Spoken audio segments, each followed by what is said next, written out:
what value is in our globally interconnected world today with Wikipedias and things that don't rely on money. So when the main thing is still value, unfortunately economics has become, the center of it is specialized on economic money value, so therefore we can learn and get a lot of thoughts about value from economics, but we need something which frankly couldn't have been invented until we had a globally technology interconnected world, because there was no notion of value prior to having a globally interconnected world to draw on. So I think it's something to do with value and instrumented, interconnected. And the theory derivation, which one is? The theory, to me, why is there so much service in the world? Why? Why? It's a seriously hard question. And it comes down to me, the most famous economist wasn't Adam Smith. He had specialization, that's good. But it's not just specialization. If it was only specialization, where are the scribes? Where are the scribes? Why don't we have scribes here? Why did we all learn?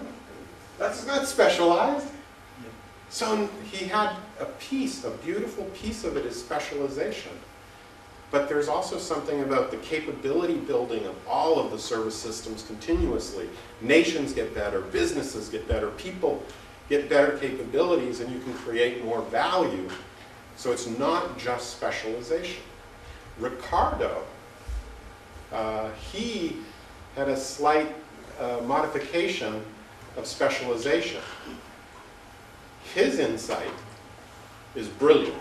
In fact, if I would say there's one thing that economics has truly contributed to the world, it's Ricardo's law of association, which basically says it's a mathematical truth of the reality that we live in, that two entities, if you have one entity that does everything better than another entity, you can mathematically prove under most conditions they should still trade, they should still interact. That is mind-blowing. It means if you can do everything better than somebody else, you can still gain capacity if you can figure out how to interact with them, because they have capability that you don't have. So the example he gave was Portugal and England and wine, but the basic thing is, the theory of it says, if you do multiple things, you do one of them better than the other. So always do a little bit more of what you do best and a little bit less of what you do worse. And as long as the other entity has a differential, you actually benefit from exchange. That insight is why knowledge spreads through space and time in service networks. Because basically, it looks at a system that isn't connected and says you should be connected so we can draw on your capacity for co-creating value. If you're not connected, we're not getting any benefit from you, so let's get connected and we can start co-creating value. But that's why there's so much service, there's an inefficiency to not taking advantage of every possible resource in the system. That's why it's such a waste to see Africa today. And all of the human tragedy there, it's capacity that's not going to the benefit of themselves or the rest of the world. So to me, that's why there's so much service, is this fundamental mathematical truth of the world we live in, that you can always get capacity if you can figure out the right value proposition. If your imagination can find the consonants with the other viable system. Sorry. Sai, Alfonso, io alla fine di questa carrellata che si è fatta, io penso che la base sia in definitiva la teoria generale dei sistemi. Alla base, il fondamento stia lì, credo, se ho capito bene.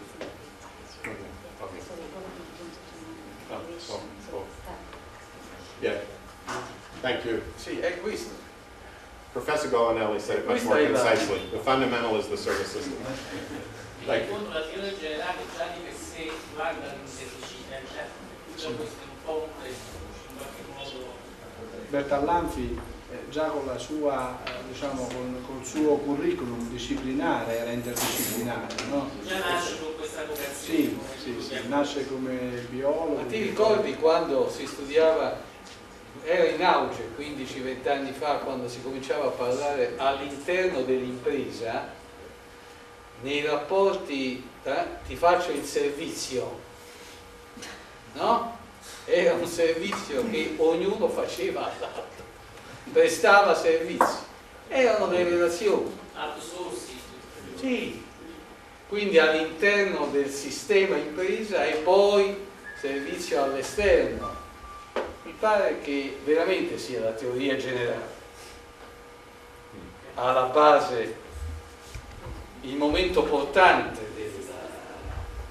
di una scienza del servizio. Sì, di questa architettura. Sì, e le cui parole chiave poi tornano connessione, relazione, interazione, consonanza, risonanza, quello che studiano, questo è. Poi certamente qui è sviluppata e portata a livelli, ma insomma la base secondo me è quella. So a question I would have, because thank you, Professor Golanelli, that's exactly right, the service system is the fundamental thing. A debate that I have with Paul Maglio, and maybe this is a question about viable systems, is Paul Maglio, my co-author on many, many papers, he says that a bee and a flower are doing value co-creation. And you might say they're viable systems. I say no. No, you've gone too far. The reason you've gone too far is that the bee does not have a symbolic process of valuing the flower, nor does the flower have a symbolic process of valuing the bee. And unless you have those symbol systems for designing this consonant space, maybe evolution can find it in here, but the entities themselves can't. So the difference to me is service science is about service system entities that have the capability of symbolic processing of value. And what's exciting is a nation does symbolic processing, a city, the mayor and the people and the person are all doing symbolic processing. So they're all service systems. To me, that may sound trivial in one sense, but it's very profound because, you know, to me, like when Newton looked up at the moon and looked at an apple, at least as some say, he saw them both as mass. You know, what does an apple have to do with the moon? Nothing. What does a city have to do with a nation, have to do with a person? You know, these are very, very different things.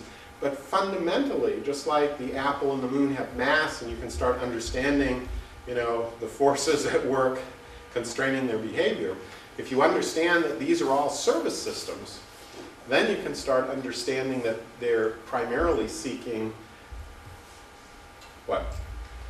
Consonance, which is searching the value proposition space for value co-creation. They're looking for that. And that's what they're after. And because they're doing symbolic reasoning, they can actually search this space very efficiently. And that's what's changed in the world today, is we can search this space much more efficiently than any time in history. And we can see the similarity of cities and nations and people and businesses, all as service systems. So we have a great opportunity to build better service systems. Just like in 1945, before the invention of the transistor, they had a great opportunity to start building better computers because they understood conceptually that there had to be a stored program, control. They had an architecture that they could start thinking about symbolically and generate very different types of computers, which eventually led to the wonderful computers we have today, where they just get better magically. Every year it's better. Why is it better? because we know how to invest to improve the architecture. As we understand service systems and understand how to invest to improve the architecture, and